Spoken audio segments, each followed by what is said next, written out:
맞아요. 오늘 저희는 포천시 용정산단으로 갑니다. 한여름 햇살 아래 뭔가 분주한 듯 하면서도 또 잠시 멈춘 듯한 곳, 농산물 가공시설 풍경인데요. 바로 이곳에서 오늘 이야기를 시작해 볼까 합니다. 당신이 혹시 지역 농업의 변화? 아니면 뭐랄까 푸드 시스템? 이런 거에 관심이 있다면 오늘 저희가 다룰 포천의 두 농업시설 이야기가 꽤 흥미로우실 겁니다. 네, 바로 농산물 종합가공센터하고 먹거리 통합지원센터인데요. 저희가 직접 가보고 또 관련 자료들을 좀 살펴봤거든요.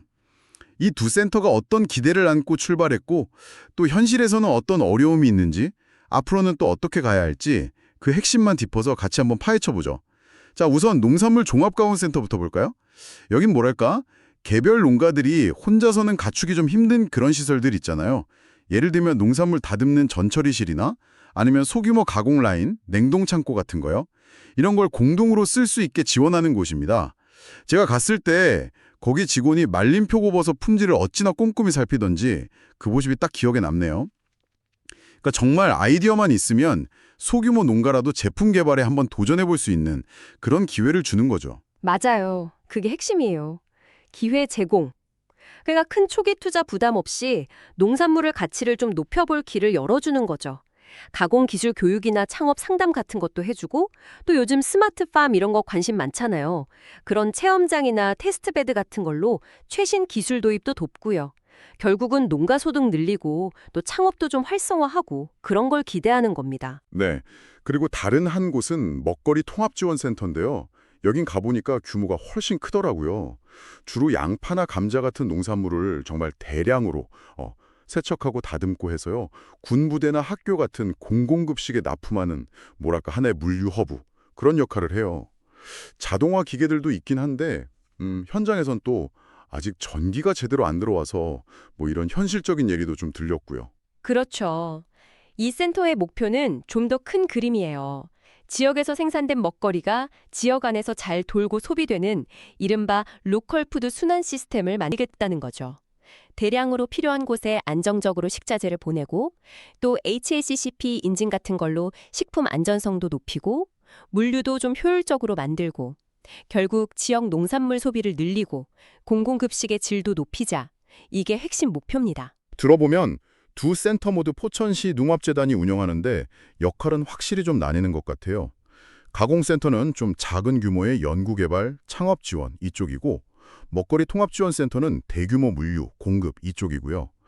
건립 비용도 차이가 꽤 나던데요. 가공센터가 한 22억 정도? 먹거리 통합지원센터는 거의 57억 원이 넘게 들었으니까 규모 차이가 확 느껴지죠. 네, 그 예산 차이가 바로 시설 규모와 목적의 차이를 딱 보여주는 거죠. 가공센터는 여러 품목을 조금씩 생산할 수 있는 그런 설비 위주라면 통합지원센터는 아무래도 대규모 자동화 라인이나 냉장, 냉동 물류 인프라 구축에 예산이 확 들어간 거죠. 국비랑 시비가 같이 투입됐는데 각 센터의 핵심 기능에 맞게 배분됐다고 보시면 됩니다. 근데 말이죠. 이렇게 큰 돈을 들여서 지었는데 현장에 가서 직접 얘기를 들어보니까 마냥 장밋빛은 아니더라고요. 특히 그 먹거리 통합지원센터 쪽이 어려움이 좀 커 보였어요.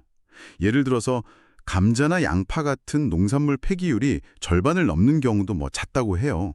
어떤 농민분은 아이고 감자 샀다가 다 썩어서 손실이 너무 크다 이렇게 하소연하시고 또 껍질을 많이 깎아야 맛있다는데 그렇게 하면 뭐 쓰레기가 어마어마하게 나온다 이런 말도 있었고요. 근데 이게 문제가 더 복잡한 게 포천산 농산물을 50% 이상 써야 한다는 조례 규정이 있대요. 이것 때문에 운영이 더 힘들다는 지적이 나오더라고요.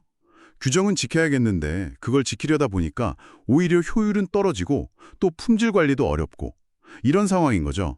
한 관계자분은 좀 답답하셨는지 시원이라도 여기 직접 와서 좀 봐야 현실을 알 거다. 이렇게까지 말씀하시더라고요. 김치 생산 라인처럼 시설은 멀쩡히 있는데 규제나 판론 문제 때문에 그냥 놀리고 있는 경우도 있다고 하고요. 그런 문제들을 들어보면 이게 단순히 그냥 좋은 시설만 떡하니 짓는다고 해결될 일이 아니라는 게 너무 분명해지죠. 그 이상적인 규정하고 또 현장에서 부딪히는 현실하고 그 사이의 간극이 너무 큰 거예요. 여기에 더해서 솔직히 포천 농산물이 전국 시장에서 통할 만한 그런 강점이 좀 드물다. 이런 내부 평가도 있었다고 하니까 원물 자체의 품질이나 저장성 문제도 있고요. 안정적으로 팔 곳이 부족한 문제, 또 가공 기술이나 품질 관리를 할 전문 인력이 부족한 문제, 이런 것들이 다 복합적으로 얽혀 있는 좀 구조적인 한계에 부딪힌 거죠. 그래서 그 현장 실무진분이 하신 말, 시설보다 현장, 규정보다 사람하고 농민 목소리가 중심이 되어야 한다는 말이 참 핵심을 짚는 것 같아요. 그럼 앞으로 이걸 어떻게 풀어가야 할까요? 현장에서는 몇 가지 방향들을 좀 얘기하고 있더라고요. 우선 그 규정, 이걸 좀 현실에 맞게 유연하게 바꿔야 한다는 목소리가 높아요. 예를 들면 농산물 사용 비율을 계절이나 그 수급 상황에 맞춰서 좀 조절한다든가, 물론 그러려면 객관적인 데이터도 잘 모으고 농민들도 참여하고 좀 투명하게 논의하는 그런 절차가 필요하겠죠. 맞습니다. 단기적으로는 그런 규제 완화와 함께 농산물 저장 기술을 좀 개선하고 품질 관리도 더 철저히 하고요. 그리고 대형 급식처 말고도 온라인 판매라던가 좀 실질적인 판매 경로를 다양하게 뚫는 노력이 시급해 보입니다. 전문 인력 충원도 당연히 중요하고요.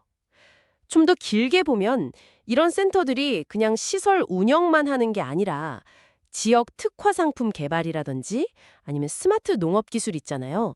IoT 센서로 재배 환경을 관리하거나 빅데이터로 수요 예측하거나 하는 그런 기술들을 도입하고 확산시키는 어떤 플랫폼 역할을 해야겠죠. ESG 경영이라고 하죠.